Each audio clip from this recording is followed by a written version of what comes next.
Hoy quiero contarle una nueva historia. Una misteriosa historia ocurrida en el fin del mundo. Sígame y deje volar su imaginación.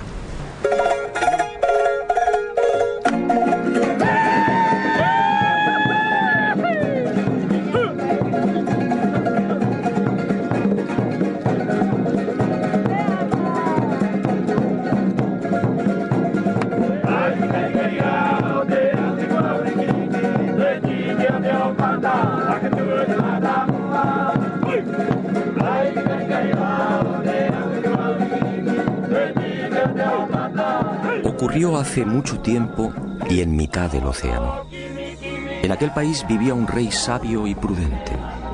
Era hijo de los dioses y dotado de poderes excepcionales. Su reino era próspero y feliz.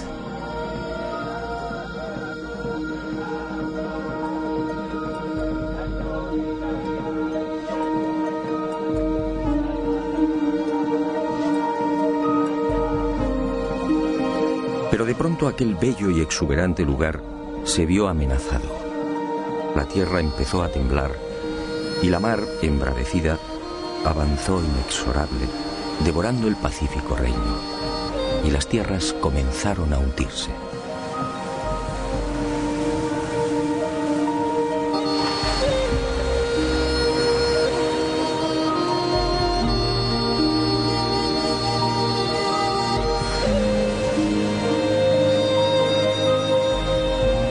Y el rey solicitó consejo.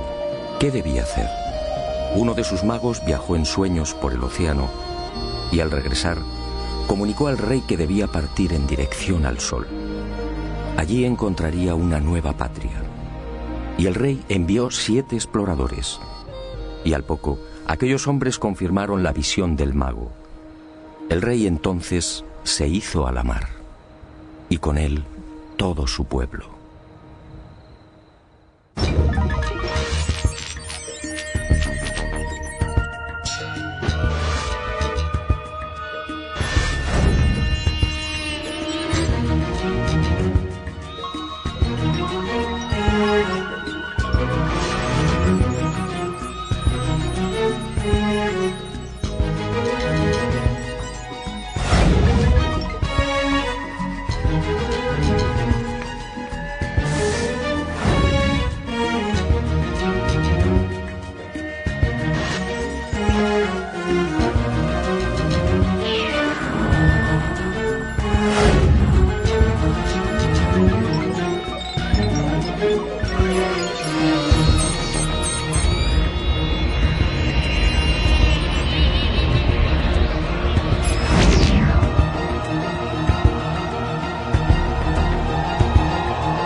Fue aquí en Anaquena, al norte de la isla, donde aquel rey sabio y prudente desembarcó por primera vez.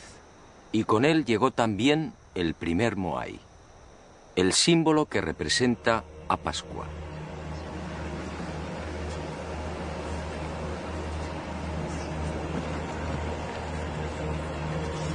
Mucho se ha escrito y difundido sobre estas colosales estatuas y el pueblo que las levantó. Sin embargo, esa amplísima bibliografía, más de 2000 volúmenes, no ha resuelto las grandes incógnitas que envuelven todavía a Tepito o Tejenua, el verdadero nombre de Pascua. El nombre dado a la isla por aquel rey sabio y prudente. Tepito o Tejenua, el ombligo del mundo.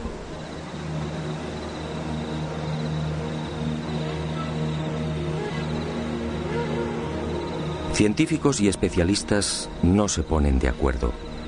¿Existió en verdad aquel rey? ¿Se hundió la vieja patria? Si fue cierta la peregrinación por el océano, ¿cuándo se produjo?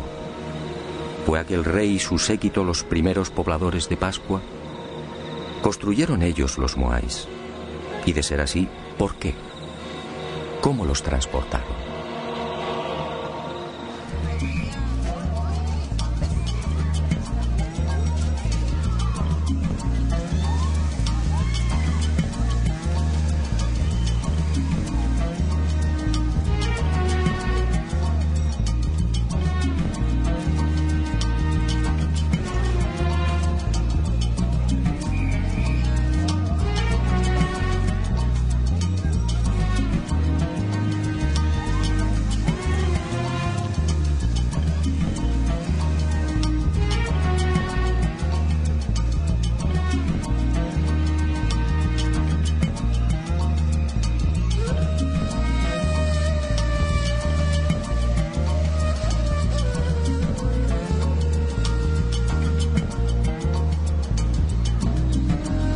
En esta mi quinta visita a la isla de Pascua me propuse algo diferente.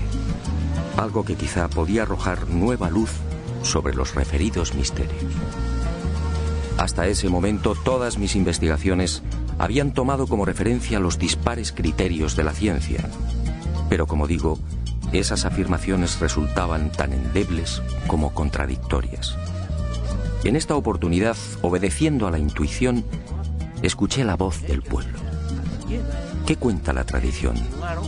¿Qué dicen los ancianos pascuenses? ¿Cuál es su versión?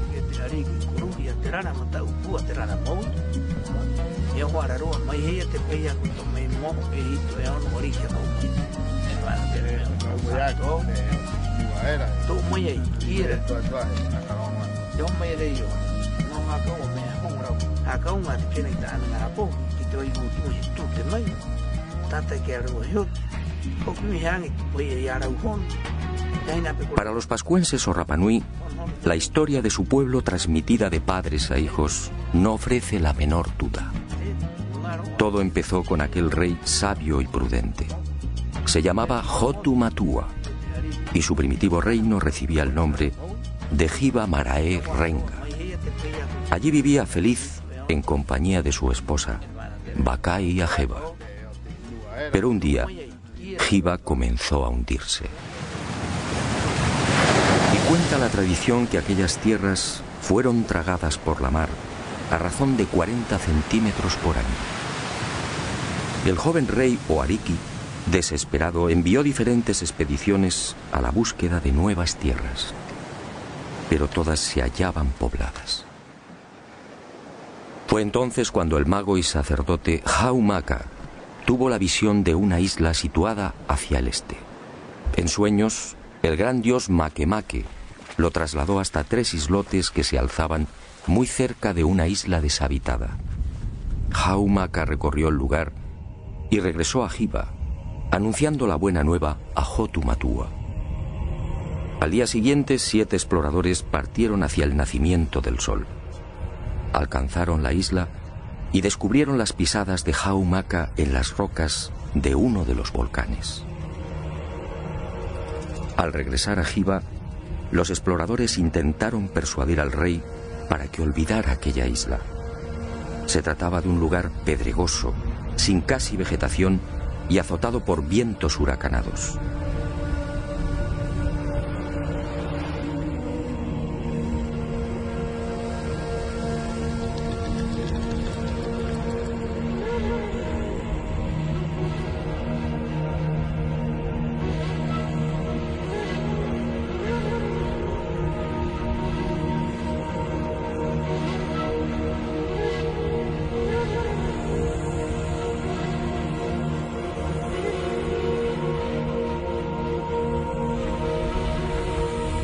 Pero Hotu Matua, confiando en su dios, zarpó de Hiva en 2 grandes canoas. En una viajaba el rey con 300 hombres seleccionados. En la otra, la reina con las mujeres. Y con ellos, semillas, animales, un moai y la historia de Hiva, recogida en 69 tablillas de madera. Unas tablillas grabadas con unos signos que solo podían leer los sacerdotes e iniciados. Era la historia de aquel pueblo, y de la lejana patria desaparecida bajo las aguas. Después de no pocas calamidades y tras 66 días de navegación, aquel pueblo avistó al fin la tierra prometida. Se trataba en efecto de una isla mágica que el rey bautizó como el ombligo del mundo.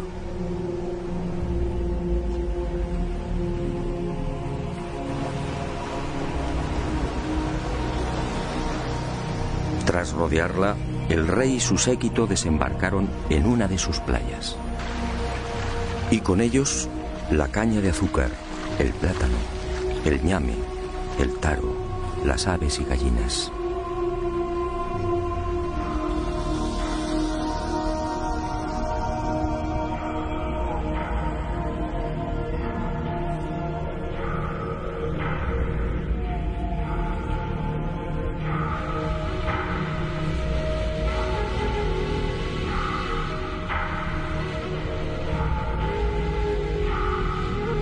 Y junto al rey, junto a los artesanos, agricultores, pescadores, adivinos, sacerdotes, mujeres y niños, desembarca también el símbolo de aquellas audaces gentes.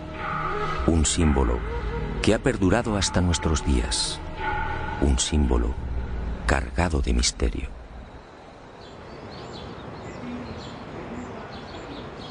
Según los ancianos pascuenses, así dio comienzo la verdadera historia de la isla.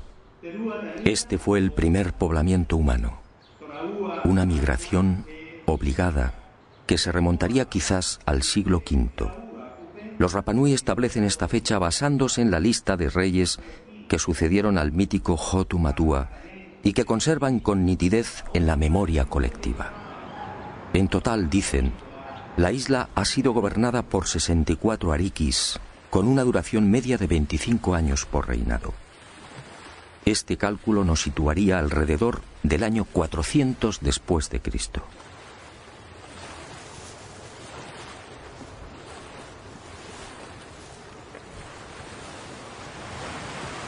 Algunos especialistas, sin embargo, fijan el desembarco de Hotu Matua y los Hanau Momoko o gente delgada en una época más reciente. Sea como fuere, en lo que sí coinciden científicos y Rapanui es en el hecho de que la isla se hallaba despoblada cuando Hotu Matua la pisó por primera vez. Y no es de extrañar, dadas las enormes distancias que la separan de las costas más próximas. De hecho, la única tierra que los pascuenses alcanzan a ver desde su isla es la luna. Hei tātou, aki runga era, o te manawai, ko te pokouri, o te pumahore, ahau maka. Kara o te wā e ki te aroe, hua re mako akaha, I ananei, ko te hati inga kohe ahau. La siguiente pregunta a los custodios de la tradición Rapanui fue obligada. ¿De dónde se supone que procedía Hotu Matua? ¿Existió realmente el país llamado Hiva?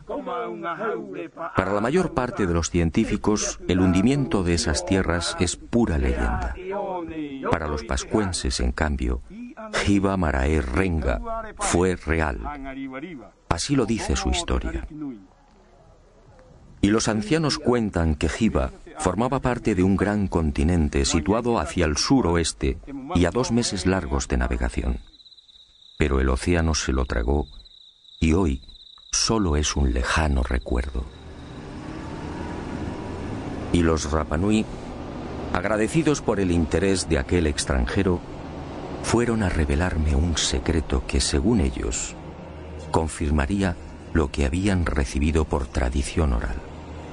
Según esta información, en la isla de Pascua existe un punto que señala directamente a Hiva, a la antigua patria.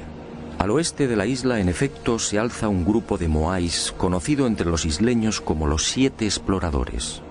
Los Rapanui aseguran que fueron levantados en memoria de aquellos 7 audaces súbditos de Hotu Matua, enviados por el rey para confirmar el sueño del mago Haumaka. Curiosamente, son los únicos moais que miran al mar.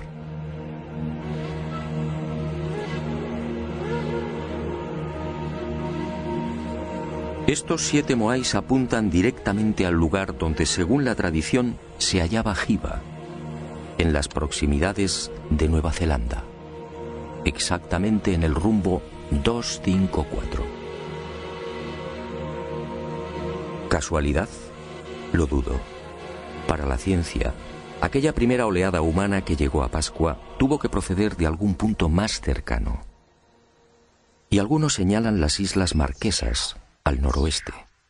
Otros incluso aseguran que Hotu Matua y su gente pudieron navegar desde las costas del Perú o de la India. Los pascuenses lo niegan.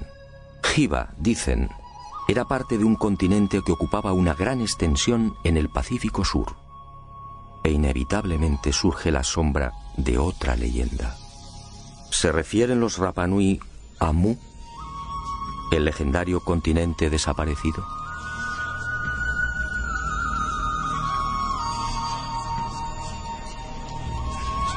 Lo cierto es que Hotu Matua y los primeros pobladores del ombligo del mundo, llegaran desde donde llegaran, trajeron consigo una cultura tan esmerada como desconcertante. Hoy, la isla de Pascua es identificada casi exclusivamente por sus moais.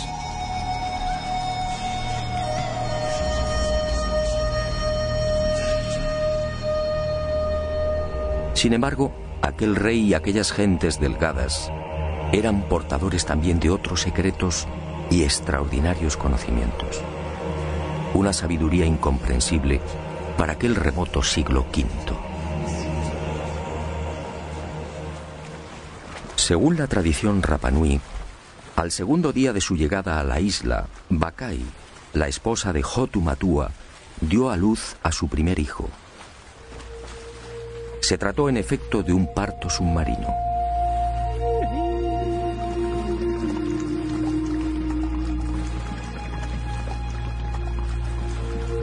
Las mujeres se sentaban sobre una piedra rectangular, de forma que el agua las cubriera hasta el pecho. Y así nacían los bebés. Y uno se pregunta, ¿dónde lo aprendieron? ¿Cómo sabían de las ventajas de esta clase de alumbramiento? Fue en la primera mitad del siglo XX, y a título experimental, cuando algunos países nórdicos se decidieron a practicar el parto submarino. Y comprobaron que en estas especiales circunstancias, tanto la madre como el niño experimentan un menor sufrimiento. Los cambios de presión en el feto son casi inapreciables.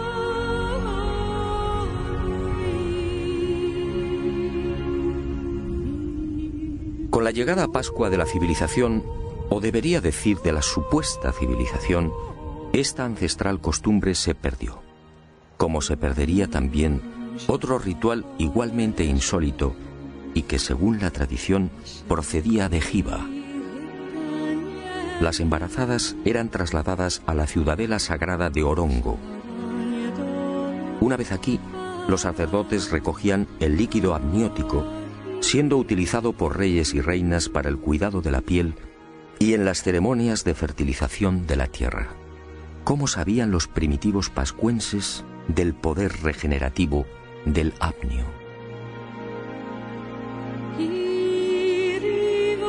Aquella cultura efectivamente era mucho más sabia de lo que imaginamos. Pascua es una isla de origen volcánico, con un terreno hostil, pedregoso, casi permanentemente azotada por los vientos alisios y con un manto vegetal de apenas 50 centímetros. Y sin embargo, aquel rey sabio y prudente consiguió el milagro. En Pascua floreció la caña de azúcar, el ñame, el plátano, el taro y el camote. ¿Cómo lo lograron? Muy pocos conocen el secreto del rey Hotu Matua. Al llegar a la isla, aquellos primeros pobladores construyeron decenas de invernaderos o manabais como estos. Y he dicho bien, invernaderos.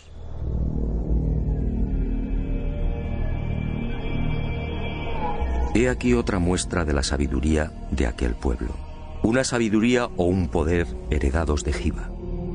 Las inclemencias y agresividad de la isla no fueron obstáculo para los recién llegados, y levantaron los manabai. unos invernaderos excavados en el terreno de hasta 2 metros de profundidad y 20 o 30 de longitud. Un lugar que mantiene un especial microclima y que permite el crecimiento de toda suerte de frutos y hortalizas. Un milagro que los científicos no terminan de explicar. Y aunque la ciencia no tiene una respuesta satisfactoria, para los pascuenses, en cambio, la solución es tan simple como familiar.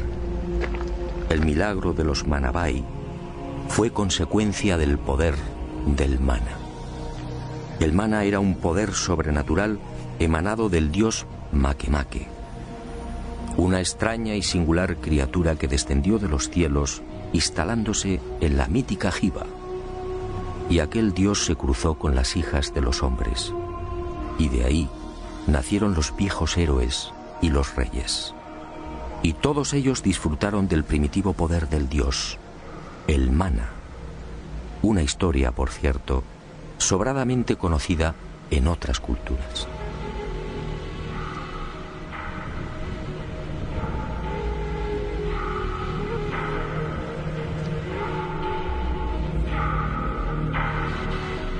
Y cuenta la tradición Rapanui que ese mana heredado de padres a hijos fue utilizado por reyes y sacerdotes en beneficio del pueblo.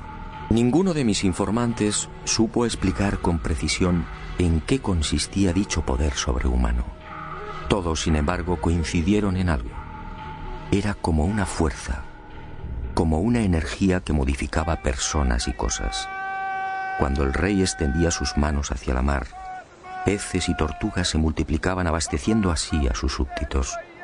Cuando el ariqui tocaba semillas o plantas, las cosechas prosperaban. Cuando lo hacía con los animales, la fuerza del mana los engordaba, acelerando la reproducción.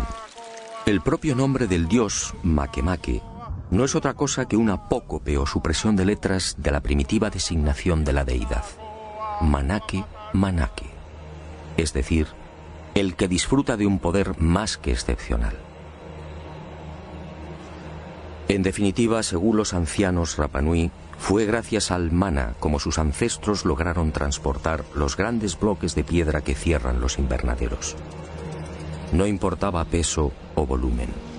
El mana, dicen, los hacía levitar, venciendo así la gravedad. Y otro tanto sucedió con las extrañas construcciones que se alzan al sur de la isla, en el paraje conocido como Binapú.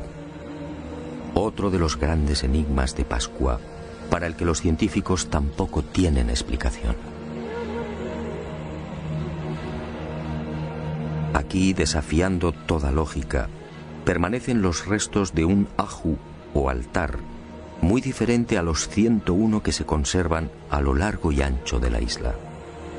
Diferente, sí, por su estructura y por el peso y pulido de los bloques que lo integran. Bloques de duro basalto de hasta 11 y 12 toneladas perfectamente escuadrados. ¿Cómo lograron semejante perfección? Ni siquiera una afilada navaja puede penetrar entre sus paredes. Pero quizá lo que más sorprende de esta construcción es la extraordinaria semejanza con otros muros situados a miles de kilómetros. Sígame y juzgue por sí mismo.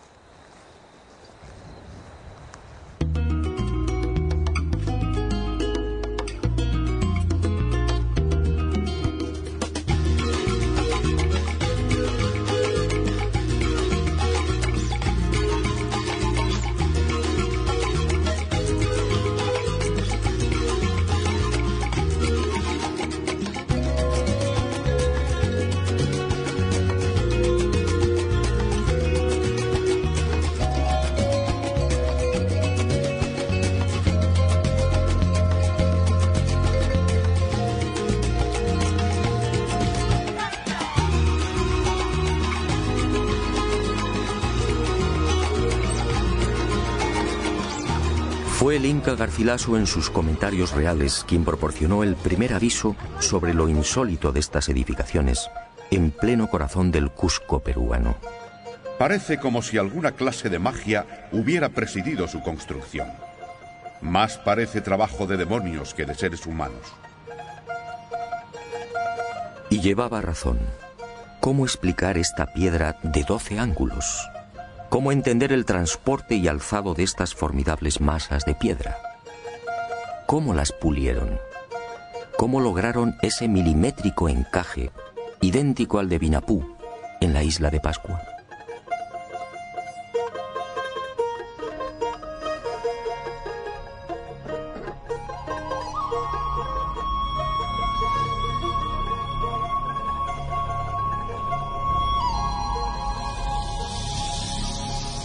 ¿Y qué decir de las moles que dan forma a la fortaleza inca de Sacsayhuamán?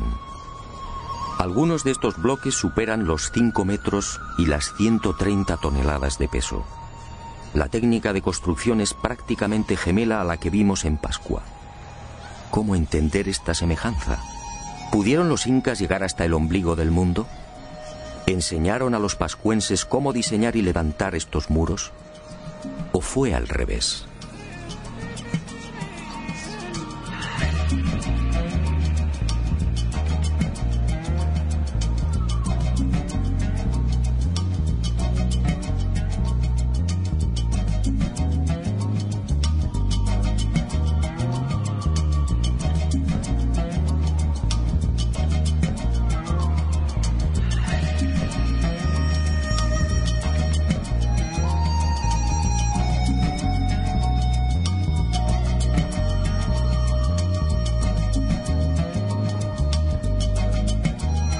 Y otro tanto sucede con los almacenes y tumba del rey Ranjai, en la ciudad etíope de Aksum. Una formidable construcción con bloques de 500 toneladas, escuadrados exactamente igual que en Perú y Pascua. Un complejo funerario que se remonta al año 2500 a.C.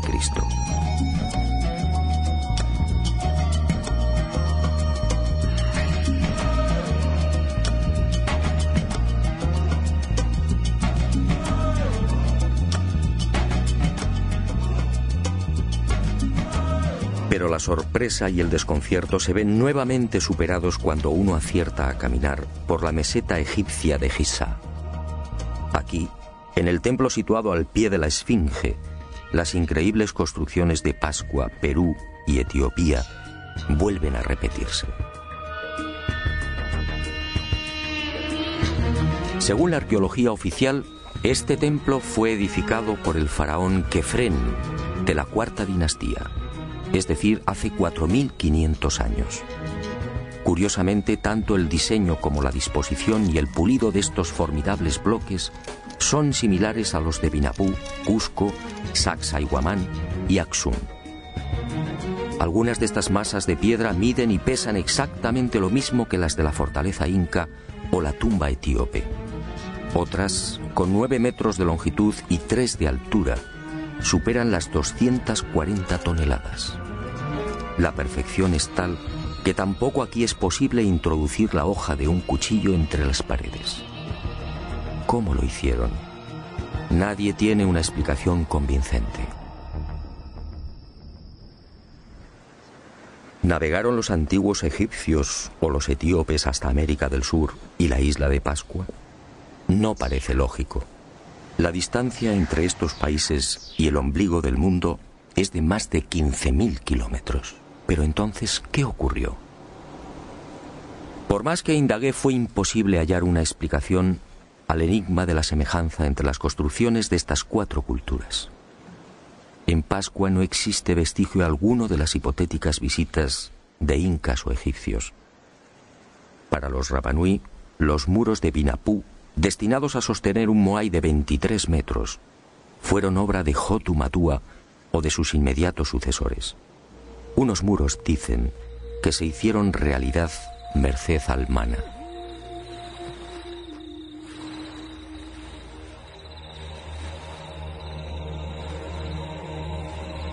Hotu Matua. He aquí otro de los intrigantes misterios de Pascua. ¿Qué fue de aquel primer rey? ¿Qué fue del Ariki que fundó la cultura Rapanui y que trajo el primer moai?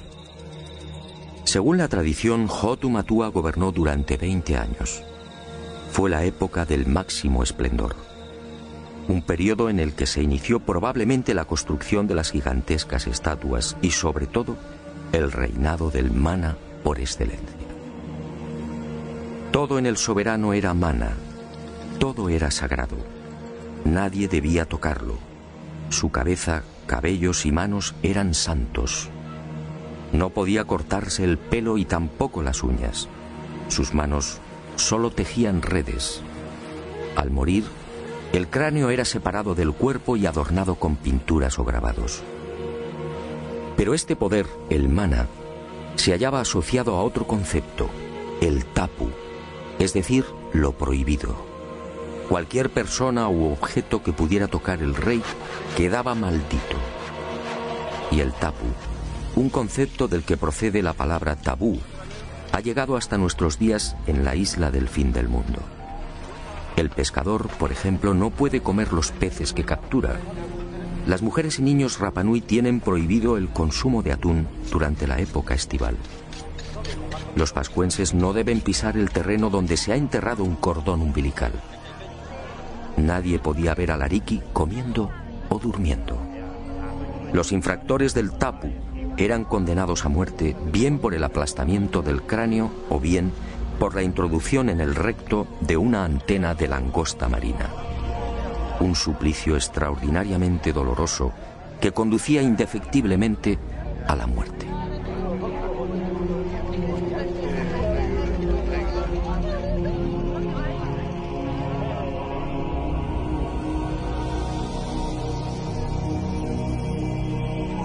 Cuando pregunté por la tumba de Hotu Matua, todos coincidieron. Fue sepultado en Akahanga, al sur de la isla.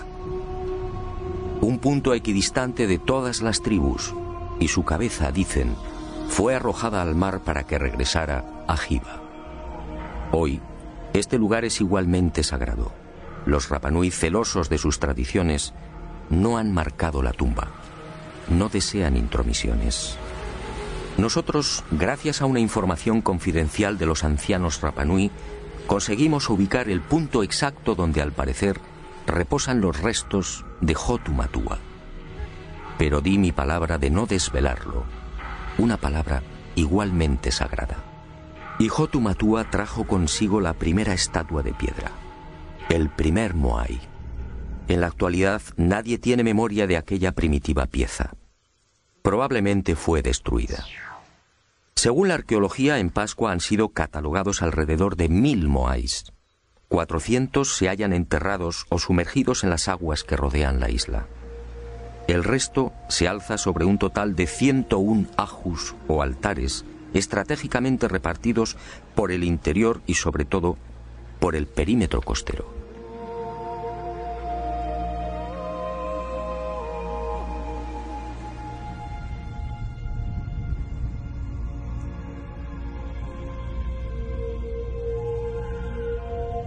Como decía, es mucho lo que se ha dicho y escrito sobre el símbolo por excelencia de Pascua.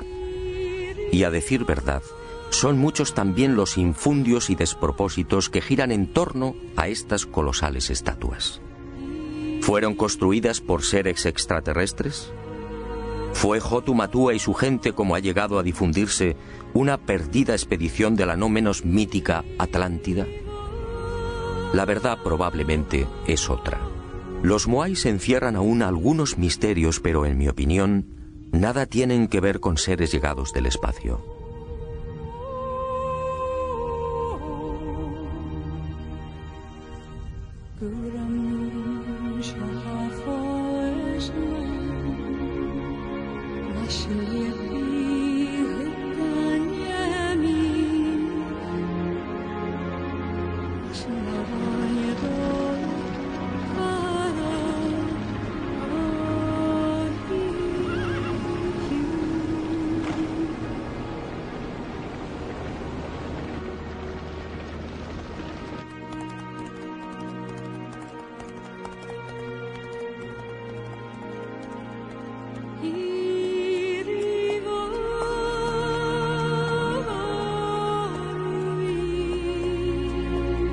La prueba irrefutable del origen terrestre de los moais se encuentra al este de la isla. en las faldas de un viejo volcán, el Rano Raraku. Aquí se han contabilizado 396 estatuas, muchas terminadas y otras en fase de ejecución. Aquí, en la llamada cantera de los moais, se han encontrado los toki, las rústicas herramientas de basalto con las que se labraban. No hay, por tanto, la menor duda. Los moais son obra humana. Otra cuestión es por qué los hicieron y, sobre todo, cómo los transportaron. Para los científicos, una vez más, no hay seguridad. Para los pascuenses, en cambio, la finalidad de estos colosos de piedra está muy clara.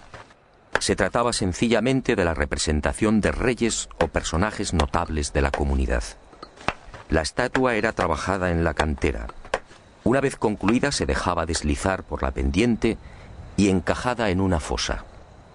Allí se remataba la espalda y se esperaba a que el propietario falleciera.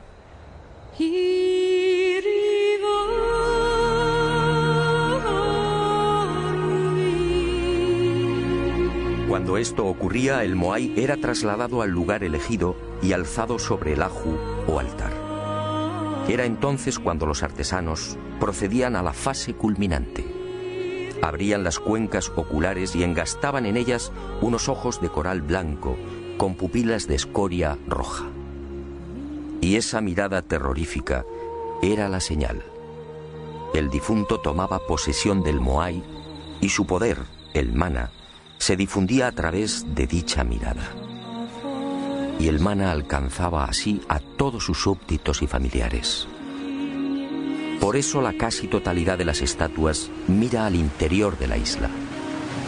Y en ocasiones, según la categoría del difunto, los moais eran adornados también con los pukao, una suerte de moño o sombrero elaborado con escoria roja y que, según los Rapanui, constituía el emblema del nuevo hombre Dios.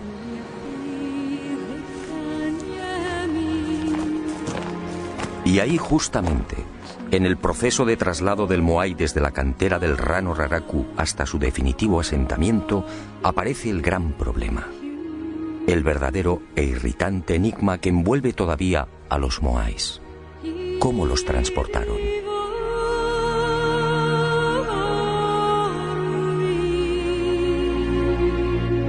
La altura media de los casi 600 moais que pueden contemplarse hoy en la isla oscila alrededor de los 4 metros, con un peso aproximado de 20 a 30 toneladas. Hay excepciones, como en los casos del moai paro, en la costa norte, con casi 10 metros de altura y 85 toneladas de peso, y el moai a medio terminar de la cantera del Rano Raraku. Este coloso de 22 metros de longitud habría llegado a pesar unas 250 toneladas. En el caso de los sombreros o pucaos, la mayor parte de estos cilindros supera las 7 y 8 toneladas. ¿Cómo se las ingeniaron los Rapanui para trasladar semejantes moles a lo largo de la isla y para elevar los tocados hasta 5 metros de altura? Durante décadas, científicos como Malloy, Schwarzkopf, Thor Heyerdahl y otros se han esforzado por demostrar que el citado transporte de los moais no es en realidad un problema tan arduo o intrigante. Y han echado mano de las más peregrinas soluciones. Trineos de madera sobre los que descansarían las estatuas. Horquillas también de madera de las que colgarían los moais. Cuerdas y rodillos y hasta caminos de paja por los que podrían haber sido desplazados los grandes colosos. La verdad es que estas hipótesis no convencen. En algunos casos, ese supuesto arrastre habría exigido cientos, quizá miles de hombres.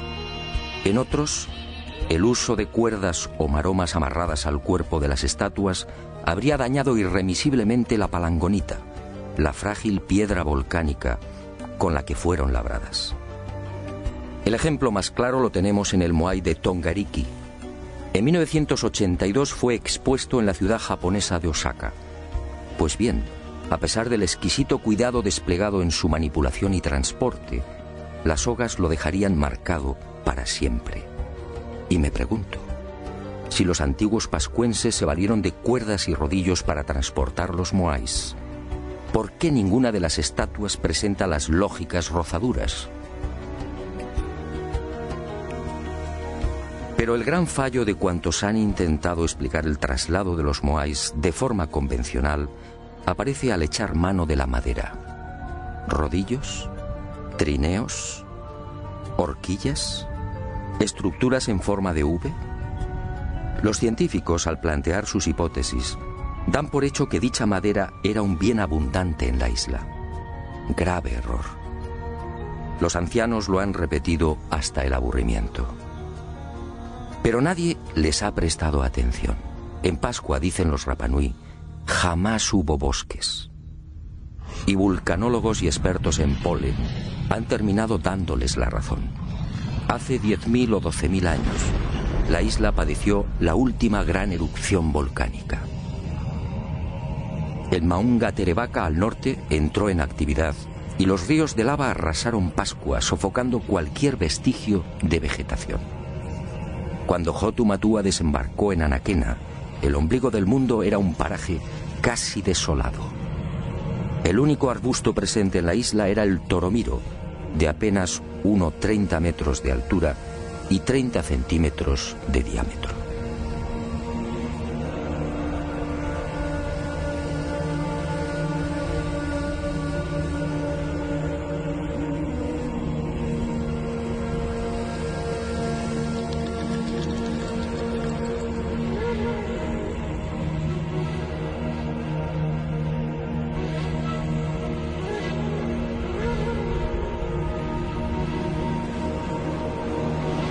Está claro que los antiguos pascuenses no pudieron trasladar los moais con el auxilio de rodillos de madera porque sencillamente no había madera.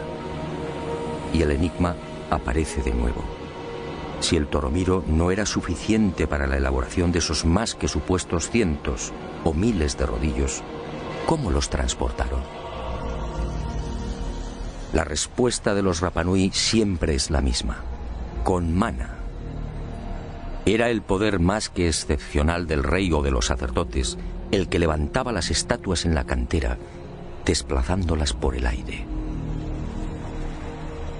Llegado el momento, cuando el propietario del moai fallecía, el cortejo se ponía en marcha. El ariki utilizaba su mana y el gigante de piedra se alzaba como una pluma, obedeciendo las órdenes del rey o del iniciado de turno. Y así viajaba hasta el lugar fijado por el difunto.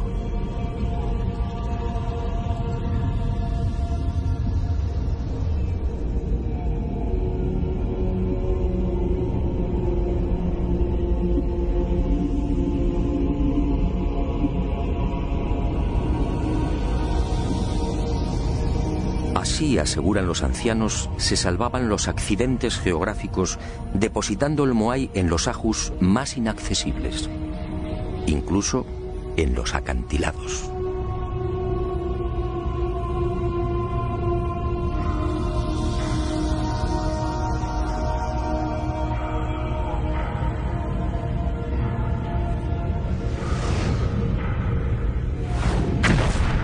Pero esta versión, obviamente, no cuenta para los científicos.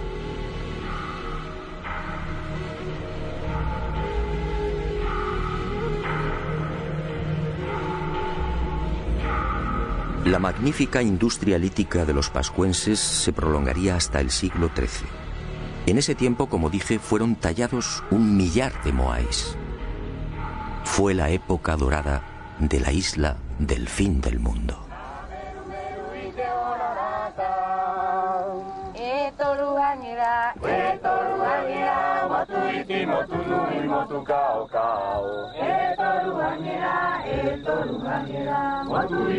Pero un buen día, hacia el año 450, sucedió algo imprevisto. En la isla desembarcó una segunda oleada humana. Eran los Hanau Epe, unos individuos corpulentos que terminarían provocando el gran desastre. Eran muchos, cuentan los ancianos Rapanui, y se instalaron en el Poike. Y allí vivieron durante siglos. Y los Hanau Epe, mal llamados orejas largas, se mezclaron con los primitivos pobladores. Pero en el año 1680 estalló el conflicto, y unos y otros guerrearon hasta que los invasores fueron exterminados.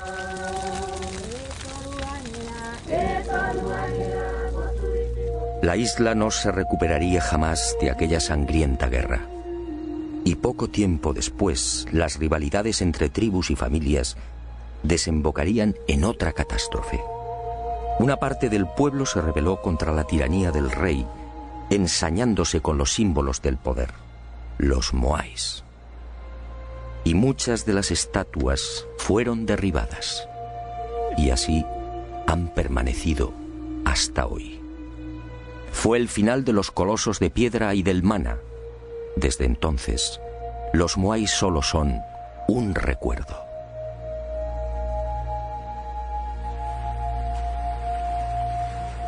Pero las desgracias de la isla del fin del mundo no terminaron ahí. A partir de 1722 el hombre blanco entra en contacto con Rapa Nui. Y durante un siglo, casi un centenar de buques arriba a las costas de Pascua. Y con ellos, la codicia, las enfermedades, la muerte y la esclavitud. En 1862, 7 barcos peruanos atracan frente a la isla y capturan a 1 millar de pascuenses. Todos ellos son trasladados a las islas Chincha y al interior del Perú, donde trabajan como esclavos. En 1877, Pascua se encuentra al borde del colapso. La población suma 111 personas.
Y con el destierro y esclavitud de los pascuenses se registra otro suceso no menos lamentable.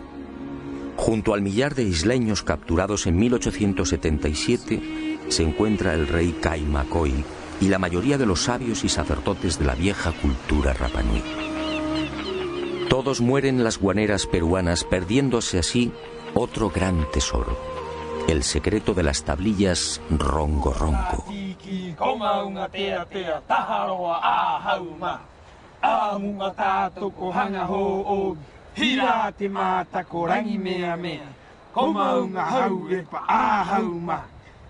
Cuenta la tradición que fue Hotu Matua, el ariqui sabio y prudente, el que trajo consigo las 69 tablillas de madera en las que se narraba la historia de Jiva y de su pueblo. Unas tablillas o maderas parlantes, grabadas con 150 signos básicos y con los que podían componerse más de 2000 lecturas. Un formidable tesoro que se perdió con el destierro de los últimos sabios e iniciados Rapa Nui. Hoy solo quedan 24 de estas tablillas repartidas por los más importantes museos del mundo. Su valor es incalculable. Algunas están valoradas en $2 millones. Aquí, sin duda, se explican muchos de los enigmas que todavía envuelven a Pascua. Aquí, según los ancianos Rapa Nui, en estos extraños símbolos se habla también del mana y del singular y poderoso dios Makemake, la criatura que bajó del cielo.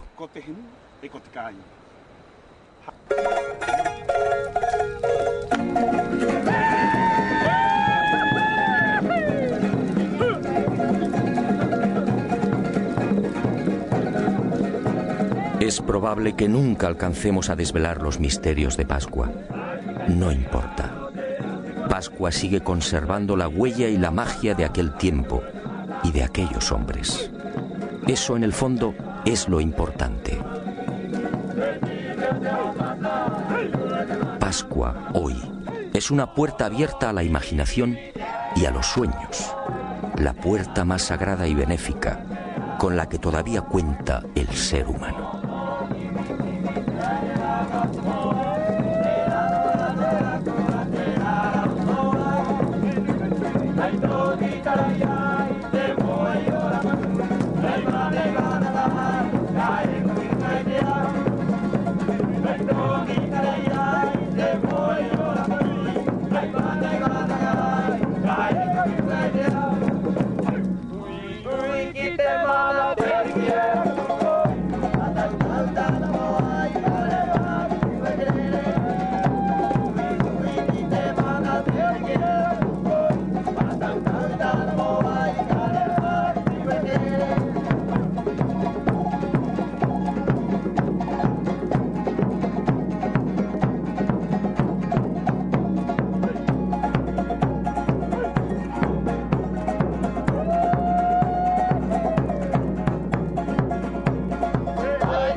Pata